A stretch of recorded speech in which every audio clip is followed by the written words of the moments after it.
Fala moçada, eu sou o professor André Braga e hoje nós vamos entender definitivamente como funciona o processo eleitoral lá dos Estados Unidos.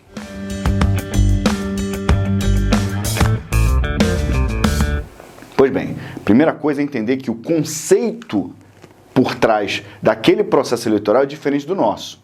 Enquanto que aqui no Brasil a eleição é direta, portanto, cada eleitor elege lá seu candidato a presidente e o candidato que tiver mais voto leva, lá o eleitor até vota no candidato, mas na verdade ele está escolhendo delegados do mesmo partido do seu candidato, que um mês depois vai ter uma conferência em que esses delegados, aí sim, é que vão oficializar ou escolher esse presidente. Beleza? Não? Está um pouco confuso, então eu explico melhor. É o seguinte, cada estado norte-americano tem um número de delegados específico. Então, como vocês podem ver nesse mapa aí, ó, a Califórnia tem 55 delegados. E perceba que no mapa aí à esquerda, ela está mais escurinha, porque nesse mapa, quanto mais escuro for o território, o estado, maior o número populacional dele. Portanto, percebam que Califórnia com 55 delegados está bem escurinho nesse mapa. Texas com 38 delegados também está bem escurinho. Flórida e Nova York são estados com um grande número de delegados, todos eles são escurinhos, portanto com população grande, né? São estados bastante populosos. Por outro lado, nós temos o Wyoming, 3 delegados, e está bem clarinho no mapa, Dakota do Sul, Dakota do Norte. Esses aí com 3 delegados, percebam que está bem clarinho, né? Portanto, há uma relação direta entre o número de delegados e a quantidade de população que mora, de eleitores que moram nesses estados. De boa? Pois bem, moçada, então isso exige uma estratégia eleitoral diferente. Percebam novamente aí no mapa. Califórnia com 55 eleitores, não adianta o candidato ganhar na Califórnia, focar muito a sua eleição na Califórnia e perder, por exemplo, na Flórida ou em Nova York. Porque ele ganhou 55, mas o seu adversário ganhou 58. E aí ele vai somando cada vez mais delegados para obter os 270 lá. Percebam como é que é diferente? Aqui, os candidatos focam muito nos estados mais populosos, porque quanto mais votos naquele estado, melhor para ele. Lá não adianta muito ele ter 50,1% dos votos ou 99% dos votos naquele estado, ele vai levar todos os delegados. Com exceção de 2 estados, tá? O Maine e o Nebraska, que tem uma eleição meio que proporcional em relação aos seus distritos eleitorais. Na prática, todos os outros, o vencedor leva tudo. Então, exige uma dinâmica eleitoral, uma estratégia um pouco diferente. Pois bem, muita gente pode estar se perguntando, mas é possível um candidato ganhar no voto popular, mas perder o número de delegados? Muito possível.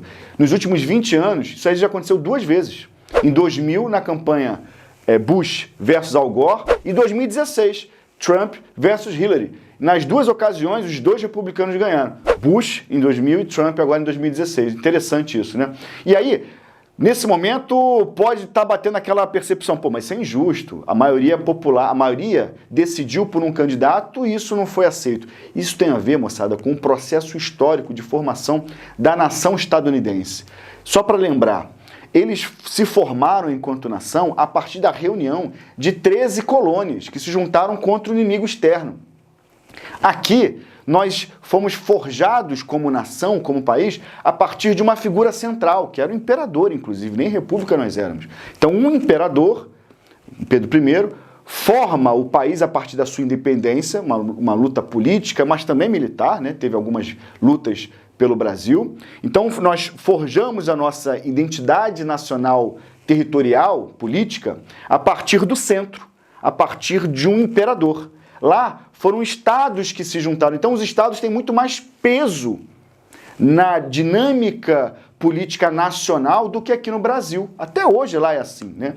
Então, os estados menores, com medo de que os estados maiores impusessem à força uma política para eles, porque eles teriam mais população, eles criaram alguns mecanismos de defesa, eleitoral nesse caso, para que a força não fosse tão imposta assim, né? É óbvio que a Califórnia tem mais peso do que um outro estado que tem apenas 3 delegados, é verdade. Mas se o que valesse fosse a quantidade absoluta de votos, certamente a Califórnia teria ainda mais peso. Quer ver um exemplo aqui no Brasil? Vamos pegar aqui 5 estados: São Paulo, Minas Gerais, Rio de Janeiro, Rio Grande do Sul e Paraná. Imaginemos uma situação esdrúxula. Um candidato a presidente teve 80% dos votos nesses 5 estados. E nos outros estados, teve nenhum voto, 0. É esdrúxulo, eu sei, mas só para a gente entender. Pois bem, se ele fizesse esses 80% dos votos só em 5 estados, ele ganharia a última eleição em 2018, por exemplo. O Bolsonaro teve 57 milhões 700, quase 800 mil, 57 mil votos, 57 milhões e 800 mil votos. Esse candidato que tivesse 80% dos votos em apenas 5 estados e nenhum voto no resto do Brasil, teria 58 milhões de votos. Ganharia.